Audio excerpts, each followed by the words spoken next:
Hi, I'm Peggy, And I'm Marci, and this is No More Bullshift. where we turn why me into watch me. Ready to shift? Let's go. Hey, Peggy. Hey, Marci. How are you? I'm good. How about you? Good. I feel like it's been a hot sec. I know. I'm really excited for this month's multiple topics. I know. We're kind of shaking it up this month. We're going to stay with one topic and then we're going to bring in some other ones and no theme this month. Yeah, less theme. Less theme. But I'm really excited today. We're going to talk about confidence and authenticity. Yeah, this is something, I don't know. I feel like, first of all, authenticity is such a buzzword. Yes. Yeah, I agree. It's kind of like we joked earlier when we were talking about what we wanted to talk about.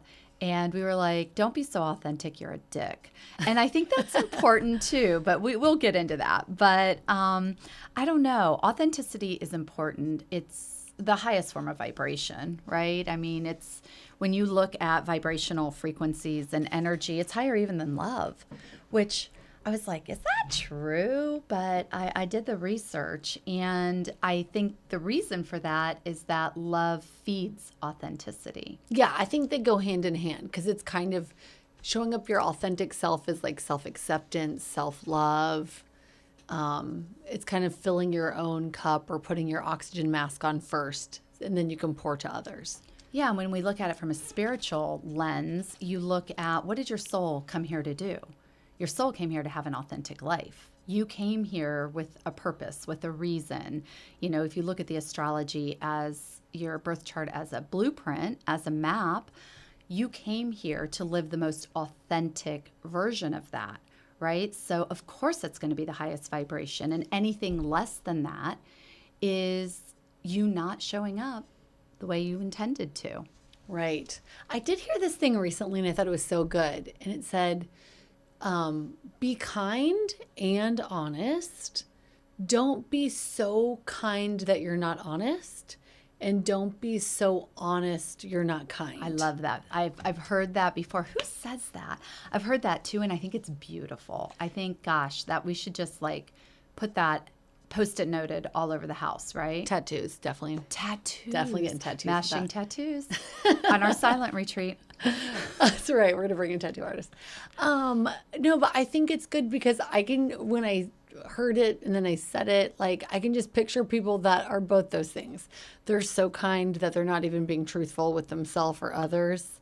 They're people pleasers. They are perfectionists, like they're trying to please everyone around them.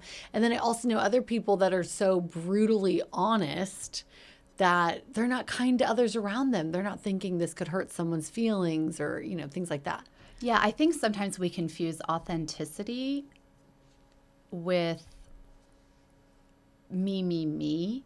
I'm going to put my needs ahead of everybody else's needs. And that is not true. You can have very much a serving heart, which you have a serving heart. For sure. You have the heart of a servant, and you've got very significant, I mean, I'm talking astrology, but you've got very significant placements in the 11th house of community, of others, of serving. It's ruled by Aquarius. It's humanitarianism. It is no wonder that for you, you're shining this great big light on that part of your life. So that is authentic to you to put the needs of others, maybe even ahead of your own.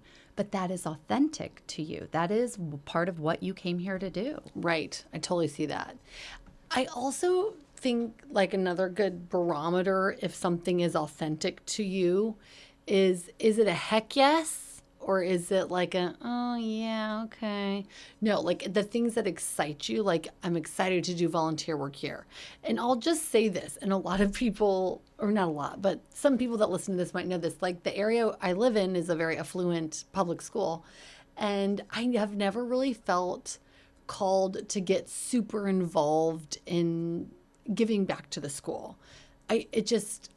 I have such a heart for serving like underprivileged or maybe families that like their moms and dads can't make dinner. They don't have the money, they don't have the resources, and that kind of give back environment. And I know some people would be scared to serve where I serve because someone doesn't look like you or wasn't raised like you or might judge you for your Gucci belt or whatever. And that's where I like to live. We have like our family, I don't know, has been here for 5 generations or something on my mom's side. And so that side of my family, I have such like a sympathetic heart because they were like picking fruits and vegetables and things like that not that many generations ago. But so I think if somebody's like, do you want to sign up to volunteer and do this thing for the teachers at the school? It does not feel like a heck yes to me. Mm-hmm. But if someone's like, Marci, will you go to this homeless shelter and cut hair for a week? I'm like, yep, that's a heck yes to me. Yeah, I think that's such a good point. If you aren't feeling that full body yes, it is time to pause and say, what is holding me back here? Because sometimes, like, I'm an emotional processor. So for me, in a moment, I might feel a yes, but it's because I'm riding that emotional wave, right? So I'm at the height of my emotional wave. For me, it's do I feel the full body yes when I'm feeling nothing, when I'm at neutral? When the wave's gone. When the wave is gone. That's good. So the pause is important for me before I actually make a decision. I don't always trust my first decision in the moment, especially the more excited I am. The more I know, I need to sit with this for a minute. Yeah. So understanding that about yourself is important when you are looking at authenticity. And so that can be kind of confusing sometimes. So it's like, do I do the full body yes? Mm-hmm. But I do think a really great way to determine that, is this a true full body yes? Because it's when you are either somebody who is a non-emotional processor, you can feel that full body yes and go, yes, okay, this is the place. But if you ride the wave, you get to neutral and then you feel the yes. But either or, in those scenarios, you're going to feel expansive. That's good. Because I've learned with my emotional wave that usually yes is my default mode when I'm at that excited place. And then later I have regret and I bail and I back out and I'm considered flaky or whatever. So in the evolution of understanding that about myself, I tend not to commit early. And what I found is that when I have said yes, I've still felt constricted inside because something inside me knew. So it felt very tight. Because you're not showing up your most authentic self. Right, because it wasn't authentic to me. It sounded really great in the moment, and I didn't necessarily want to get left behind. Yeah. I didn't want to say no. I didn't want to be the one who said no, or I didn't want to be the one who didn't get invited, because what if I don't get invited to something I would want to go to? And so I'll say yes here, and I'll hope, or whatever. But I'm tight. But if I feel expansive, if I feel like, oh my gosh, I want that thing so badly, I can taste it. My whole energy is huge here. I don't necessarily have to ride that wave, but I do have to listen to my body. Right. So is it feeling big or is it feeling small? That's good. I think it's really good. Yeah, because are you trying to fit into a shape that is not really authentically you? Yeah, and I think that's probably what we do a lot of the time, because what is authenticity? What is that even? Well, in my opinion, and you can give your opinion, but in my opinion, authenticity is when we show up in the truest expression of ourselves despite or in spite of our circumstances, surroundings, environments. That's good. I totally agree with that definition. It can feel kind of tricky because I do believe there are some core things that are authentic to you, but then I also believe, let's say somebody is supremely shy and they no longer want that to be that way in them. I think you can evolve and like kind of train yourself, grow in this way. Like, let's say you want to be more friendly and talk to people in a more open setting, like at a coffee shop or something. You can like override it and like kind of like we're going to also talk about here, building confidence. That's like, let's say you decide to go in and say, I'm going to say 3 compliments to people in this coffee shop, even when you don't want to, even when you feel scared. I don't think you're not being authentic. I think you're trying to grow as a human to be more friendly. And then when you override it and do it anyways, you give the 3 compliments. And let's say you keep doing that 5 days a week. You just go to this one coffee shop, you give 3 compliments. you're overriding your fear, your anxiety, your, whatever, your nature that you've had up until this point. And eventually, through those actions, you're teaching yourself, I trust myself. I will be confident. And like, you'll be confident in your ability to be more friendly. Right. And I think that's building that trust, right? That we'll talk about. That's a very important component of authenticity, is trusting yourself, and trusting really the world around you, that it won't fall apart if you show up authentically. Yes. That nothing bad is going to happen. It might feel a little sticky sometimes, but the world will not end because you became authentic. It's going to shift, but for the better eventually. But there's always discomfort in change. Always. That's why we try to avoid it so much. And that it is a change. Most of us don't show up authentically the majority of the time. We gauge authenticity on what does the world want from me. We don't gauge authenticity on what do I want for me. And so we've got it all wrong. We've got the vision of who we should be based on things that have nothing to do with how do we feel. Mm-hmm. And then what ends up happening is we have a lot of anxiety, we have a lot of stress, we have a lot of depression, because we've built these lives that look great, but they don't feel true. Mm-hmm. And like on a life coaching level, we talk about like caveman brain. And so let's say, many, many, many years ago, when we were living in like tribal living, where it would take, you would only survive if you had this tribe around you, because you would need hunters and gatherers. You need people back home, like watching the young and taking care of them and cooking and things.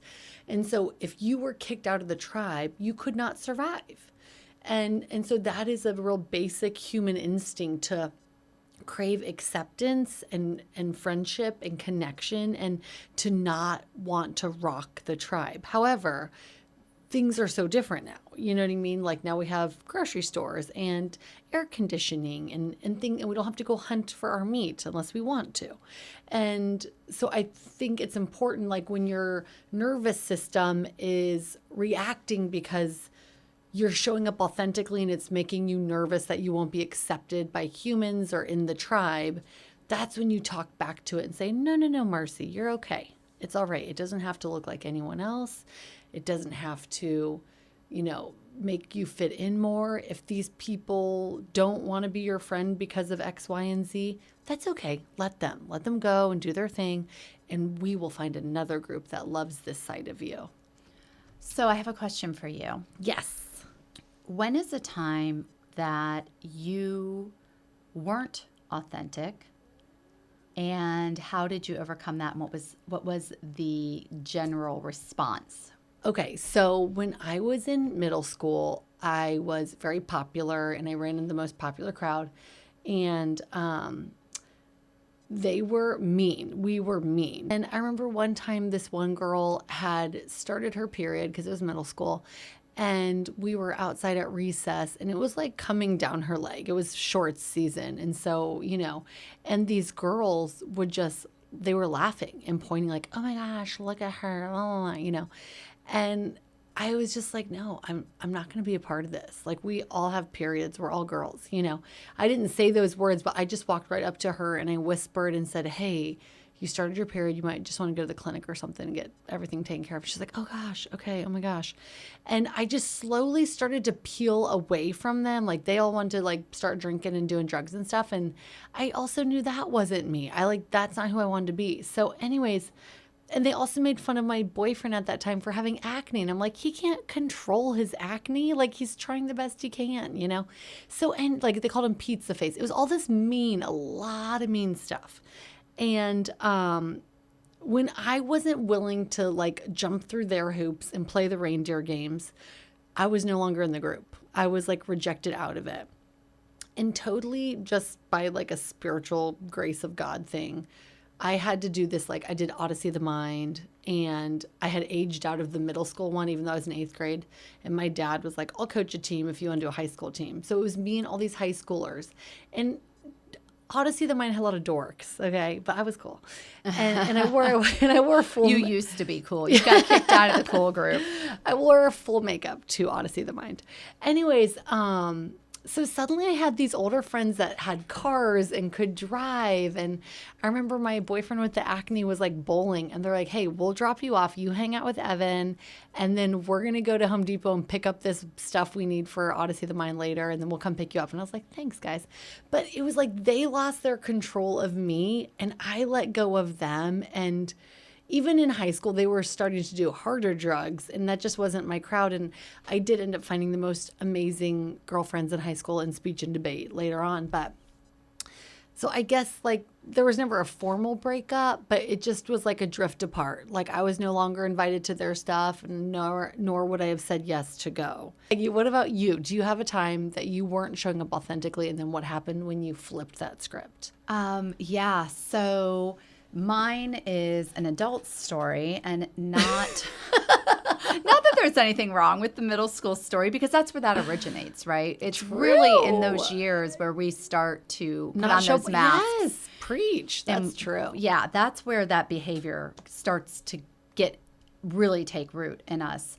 And, I have plenty of Mean Girls stories that I could share too, sadly. Someday I'll share Big Titty Chris. Remind me. Big Titty Chris. Yeah, you heard it here. It's a story for the ages. Story for the ages. But anyway, prom night went real awry. But anyhow, when I was in my weight loss journey and really starting to realize how much of my weight was actually a mask of inauthenticity. It was protecting me from... The weight was protecting you? For sure. Okay. It was like an armor I wore physically on my body to keep myself safe. And it was really helped me in the moment to show up a certain way that wasn't true to me, because I thought who I wasn't safe.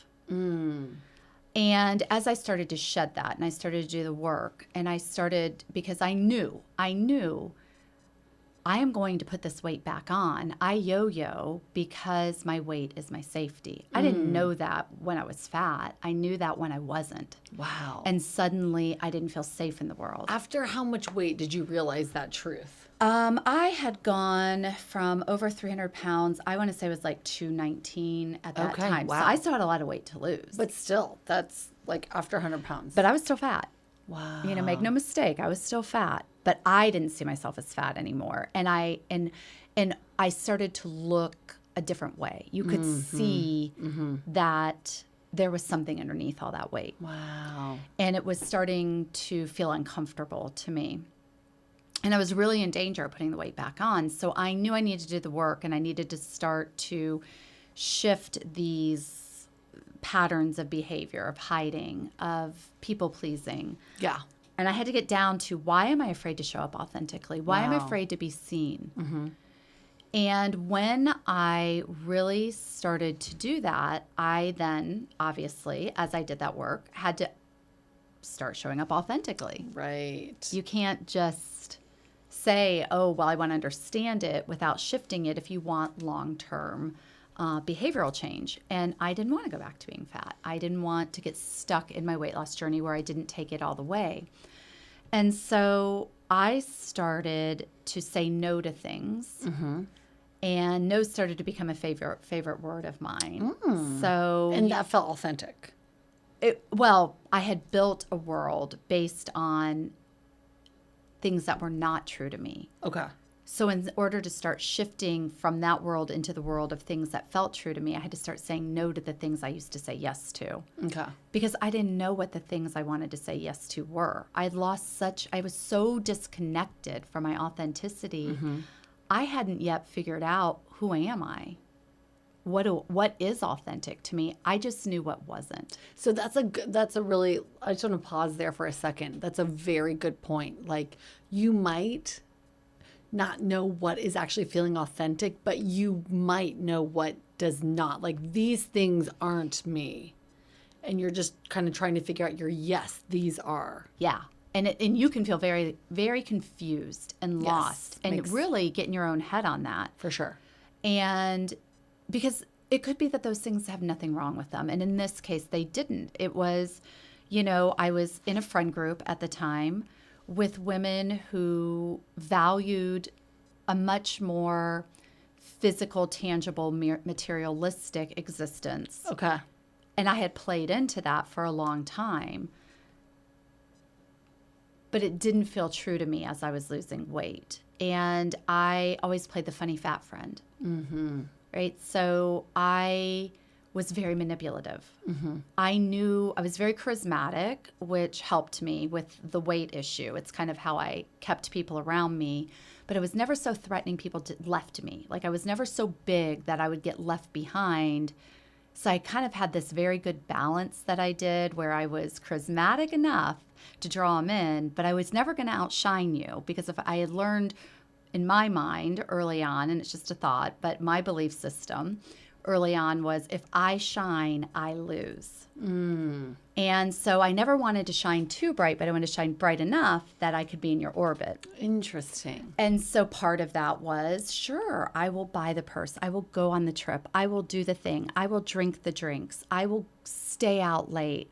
I will do all of these things when really I didn't like that stuff. Initially, like looking back now with the clarity, was there a time when that was authentic and then you just evolved out of it, or it never was? There was a time that I think it felt like the thing that you do. Okay. Because the people in my world did those things. Okay. So I can't even tell you. It was just the way it went because of the environment I kept myself in. Yes. I kept myself in an environment with people who thought or felt that status defined success. Yeah. And that's another very good point, like I want to talk about just a second. It's okay to challenge your environment. Just because something's been going this way for this long doesn't mean it just has to keep going. And that includes your bigger family dynamics. That includes your choices your friends have made. I think it's very much okay. I think we all do it. We all fall into patterned behavior and we just know this is what we do. But you are allowed to shake that up and change directions at any point in your life. And this is a confident, authentic space to live in. Challenge your systems that are already there. And it can be anything. It can be, our family. Like, I knew when I was younger, a mom, I remember literally being at my house thinking, oh, I wish we were one of those families that like traveled the world, like international, like Europe with our kids. I actually thought this. And I literally said, Marci, why don't you? Why don't you be a mom that takes her kids to Europe? And then I did multiple times. And I do. And I love it. But like, just because I didn't grow up with that doesn't mean that's how it has to be. Because it's always been that way.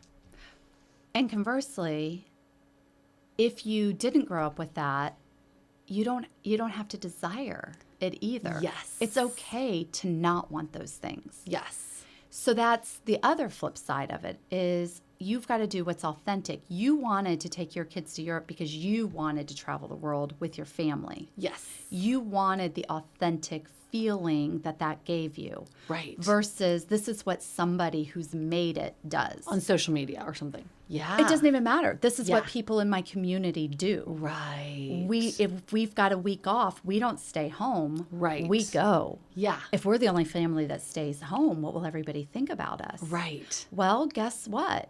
We're spending our money on our children, in our case, being very strong tennis players, and that is not an inexpensive way of being. Yeah. And it doesn't give a lot of extra income to also layer in trips to Europe on top of it. Right. Yes. And saving for retirement and paying off your debts. When you're looking at trying to keep up with everybody. Yeah.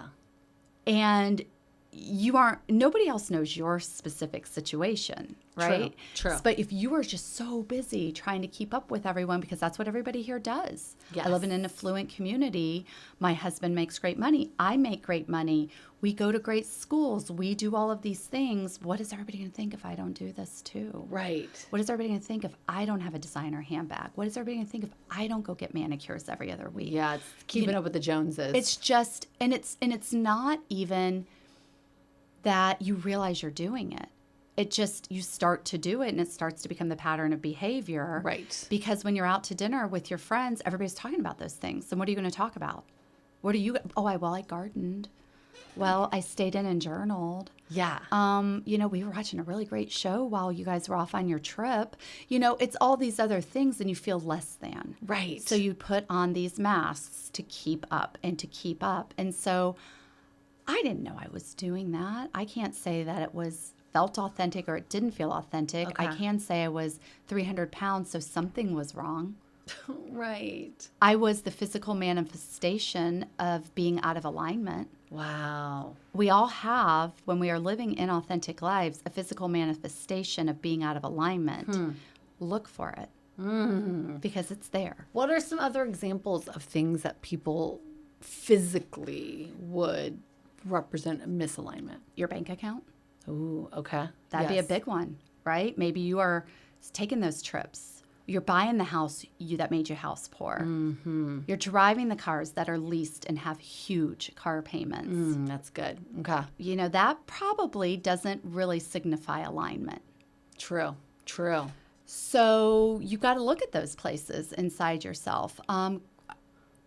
Mean girls don't go away in adulthood. Mm-hmm. True. We all know the women who can be pretty lethally mean in very sneaky ways to other women. And so are you a part of that group? And if so, does that feel authentic to you? Why? Why do you stay with women who put other women down or compete with other women or post about other women in derogatory ways? And I see this a lot with influencers, and I will stop following them. Oh, that's good. Because they're putting down other influencers to make themselves look good. Ooh, interesting. Yeah. Another way I think it can manifest is like just physically in your body, like if, like chronic stomachache on your way to work or chronic, if you're around people and then afterwards you're just so emotionally or physically exhausted, that's your body being like, this is too much. That's such a good point. So it doesn't always have to be something like so glaringly obvious as like a weight, bank account. It might, like, your body's telling you in other ways you're not living authentically. Anxiety. Sure. Waking up in the middle of the night and not being able to sleep because your mind is worrying. Could also be perimenopause. It could be. It could be hormones. It definitely could be. But something to look at. It is. When you start to have these things, and your body is going to show you. It is going to start poking you. And even, me, when I was in the middle of, the bigger, better, more world and kind of buying into that, I literally was bigger on top of that. I had a bunch of physical symptoms that were coming up. I had a hysterectomy. Coincidentally, this is just occurring to me in real time, I went back to work after 13 years being a stay-at-home mom and literally started to have all the symptoms that led to my hysterectomy 1 month into that job. Wow. That was not for me. Wow. It was not for me to do that. But, I did. Because I thought I should, because I thought, well, this is what everybody is doing, right? They're having these big careers, and I've got this mind, and I can do things. And I wanted to feel important. I felt like being a stay-at-home mom didn't make me feel important. It made me feel less than at parties. It made me feel like my social interactions were definitely stunted. So... And this, like, I want to bring this up too. Let's say somebody is right now, like, hearing this podcast and thinking like, oh my gosh, I haven't been living my authentic life. This is terrible. I'm out of alignment. My bank account, my weight, blah, blah, blah. Do not layer guilt and shame on top of that. That is so important, because you got to stay in that high vibe. Yes, it's okay. It's okay to pivot. Like, kudos to you that you caught it now. Like, better now than 5 years from now, 10 years from now, 75 surgeries from now. Catch it and then change it. And forgive it. Forgive it. Love yourself through it. That's the thing. So I look back on that. I went on a lot of really great trips. I drove some nice cars. I've got some nice purses in my house. You know, there are really great things that came out of that time too. Yeah. So you look at the good with that, but I had to do that work to claim my authenticity.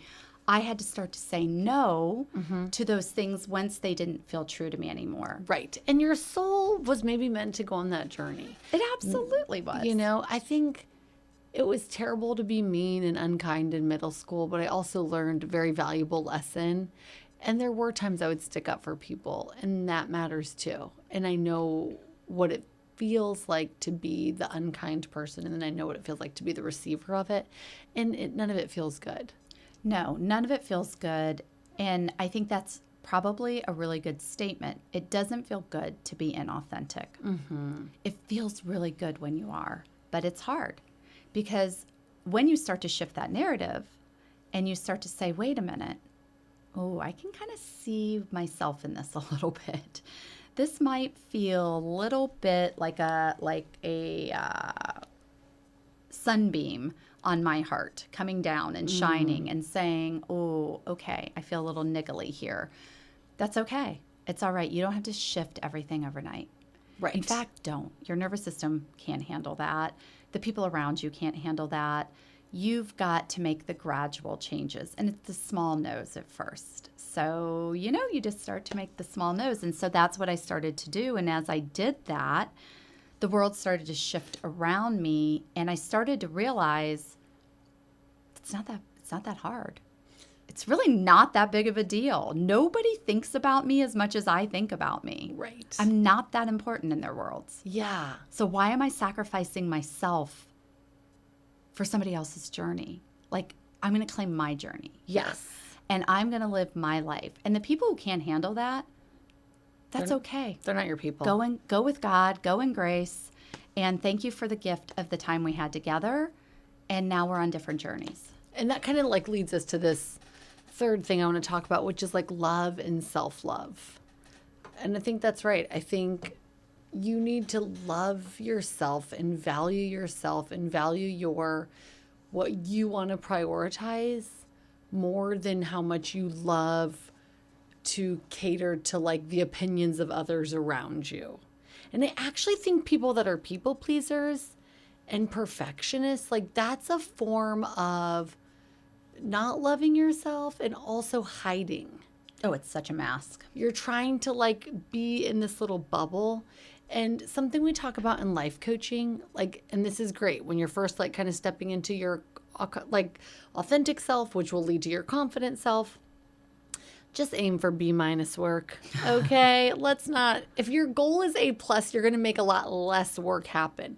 You're better off to get out some good B- work and be cool with it. And I actually run an Instagram account for another person, and we're up to almost 40,000. So yay us for followers. But it's funny because like, I have to make posts every day and all this stuff. And some of this stuff that I don't think will hit catches wildfire. And I'm like, thank goodness I didn't go for the A+ work, because that little B- baby just broke the internet, And it's such like, if you go only for the A+, the people pleasing, the perfectionist work, you might get so emotionally invested and wrapped in that stuff. And then if it doesn't land, if it doesn't catch wildfire, you'll be so disappointed. I do know for myself, when I show up in a new social situation, like a party I don't know a lot of people, or a gathering of any kind, maybe it's like some school fundraiser thing or something, I am real quiet and I'm just reading the room. I'm seeing who talks about other people, how they treat their spouse, all these things, and just gathering data like a little computer in my brain before I'll show them the real Marci. Because I'm pretty outgoing and really friendly and all that stuff, but I'm almost shy initially because I think I've got to see if I trust you or not, and I know like if someone's really gossipy about someone else, I'm like, nope, not my person. I will steer clear of them and I will not share much with them ever, but it's like a survey thing. And that's kind of how I don't put it all out there initially. But then once I feel comfortable, if I love them, it's all out there. And it's like, that's the real fun. And the only time I can do that otherwise is if I'm at a fundraiser or something where I really don't care what anyone thinks of me. Then I'll be more myself. But initially, if I'm going to run into people again, like in my small town, then I'm pretty guarded. Yeah, it's interesting because I see that with you. I actually see you in certain circumstances shut it off. Yes, totally. And that is a form of protection, right? Sure. But I think the important thing to relay in this conversation with that is that you are always going to have various layers of authenticity. That's good. And, it kind of circles back to the beginning when we're like, don't be so authentic, you're a dick. Yes. Because there are times where being your authentic self could not be the most appropriate thing in that moment. 100%. Yes, that could not be more true. We all know people like that they put it out there way too much, and you're like, whoa, okay, you got to read the room here. You're not reading the room. Exactly. You've still got to be socially appropriate. Yes. Right? So, there's a fine line between letting your freak flag fly and being a freak. And did I just mean girl? Was that mean girl? I don't know. But we all know that. You don't want to create the self-fulfilling prophecy either where, oh, see, I was so authentic and then everybody left me. Well, no, you were a jerk. You weren't kind. You chose honesty over kindness. You didn't go back to what that rule is, that balance. Right? Can you balance both? And sometimes, if you don't have anything nice to say nothing at all. That's right. And that, again, is a fine line because you don't want to be silent to where your silence is acceptance or approval. Yeah. In certain circumstances. And that's where you've got to extricate yourself out of that situation. If you're in a situation where your silence is approval or acceptance of inappropriate behavior, then that isn't a room you should probably be in. And you need to start questioning that. True. But if your truth can just stay inside of you, because if it came out, it might cause pain for someone else. Probably just don't talk. Just save it. Just listen. And observe it. And be curious. Yes. Seek to understand. Yes. You don't always have to be understood. That's right. That's right. I think it's good. Okay, so just let's recap here. We talked about authenticity, so important. Being a high vibration, tapping into what you really want, what your heart is really going for in this lifetime, your soul, all of it. We talked about overriding action to create confidence, overriding yourself if you really want to be the person that meets people at a coffee shop or something, even though it's uncomfortable, forcing yourself and trusting yourself you're going to follow through with the thing. And over time, with those actions, more confidence comes. We talked about courage and bravery and stepping up and aligning with what you really need for your confidence. Even if you don't know what is on the other side of that. Yes. Oh, that's so important. And then last, we did talk about self-love. Yeah, self-love. So I've talked about this in past episodes. My mantra of last year, and I brought it this year because I just think it's so good, is what would love do? And it's not always what would love do for the other person. What would love do for me? And in authenticity, that's a really good question to ask. If I were to show myself love around this decision, what is the truth that love is showing me? Yeah, that's good. That's really good. Yeah, so confidence, trusting yourself, huge. Yes, huge. Trust, and that's how you build trust, is through confidence. One of the things we didn't talk about is what comes first with confidence. Okay. So you made a really good point when we were talking about this off air about a lot of people think, well, I'll be confident once I'm authentic, or I'll be authentic once I have confidence. what is it, the chicken or the egg? Which one comes first? But it's showing up, Right. right? It's the courage to show up. Yes. Yes. Regardless of the outcomes, regardless of whether or not you even know what you want the outcome to be. Right. I'm going to show up at that coffee shop and I'm going to talk to 5 people. Right. And again, go for B- work. You can like go to the coffee shop and fumble over the first compliment or the first 2 compliments and then the third one you nail. Totally fine. Just keep showing up. Keep putting yourself in the situation you want to be in. And eventually it will get easier and lighter and more fun. Right. The first time you go out with friends and you all usually get cocktails and you say, I'll have a mocktail, and everybody's like, what the hell's going on here? It's going to be uncomfortable. The 5th time you do it, they're all going to be like, maybe I'll get a mocktail. I don't know. That actually looks kind of good. I hate how the hangover, the anxiety, whatever the next day from drinking. I'll get a mocktail too. Yeah. And if they don't, who cares? They're going to start to accept it. Right, right. And just then it'll almost become a part of your identity. Like, oh yeah, she doesn't drink alcohol. She, or whatever. Right, right. The first time you do it, it's uncomfortable. The 5th time you do it, it's just normalized.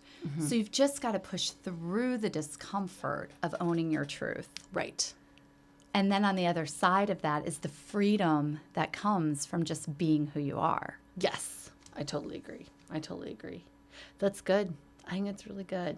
So do we have a challenge for our listeners, watchers? Well, go out this week, find an area you are not being your truest self. Yes. Don't be a dick. Just make one small change. Totally. One tiny change. And just try it on for size, see how it feels. And give everybody around you a lot of grace. They need time to catch up. True. So as you shift into your authenticity, don't expect them to just immediately be on board or not even. Okay, that's our shift for today. If this resonated, please share it with a friend. Help us grow. Rate, review, and subscribe wherever you listen. And connect with us at No More Bullshift on Instagram and YouTube. And remember, if you can't laugh about it, You probably still need to shift it.